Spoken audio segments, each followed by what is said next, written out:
First of all, I want to reassure everybody about the day after. I mean, taking all the measures in case of no deal is just our responsibility, and it's just to be sure that you will have, flights, boats, and people circulating, people making businesses and so on, with new rules and new regulation.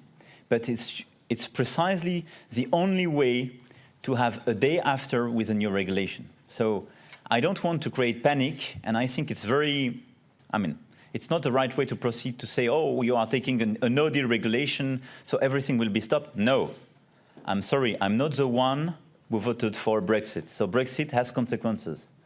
But we have the responsibility to be sure that the day after, in case of a no-deal, everything will be organized with due processes, precisely for the normal life of our people.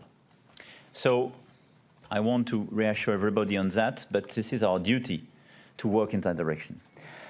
I didn't say there is no room to maneuver for any negotiator. I just said now the key element for a final deal is on the British side, because the key element is a British political compromise.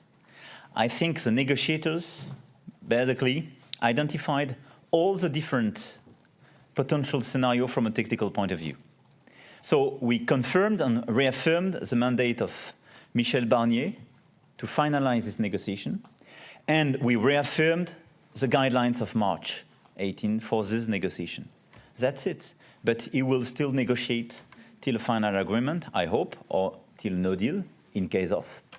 But my point is to say there is no political compromise, additional political compromise to be made on the European side, as now this is a British visibility to provide on the basis of this different technical scenario following their political compromise.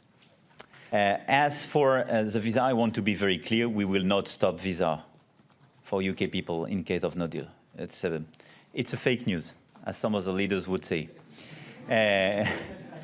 It's definitely a fake news. And I think it's not a good way to proceed to say it will be a disaster in case of no deal. Honestly, I do prefer a deal and I do want a deal, but I will never favor a bad deal. But in case of no deal, our responsibility is to be sure that the life of our people precisely will be, not so far impacted. And that's why we will definitely deliver visa for people. Is the risk greater than before, even now, for the no deal? Each day you have without a deal makes a higher probability for a no deal, given the fact that you have a deadline. So from a mathematic point of view or a statistic point of view, yes. But I consider the dynamic is positive, because there is a willingness on the British side to find a solution.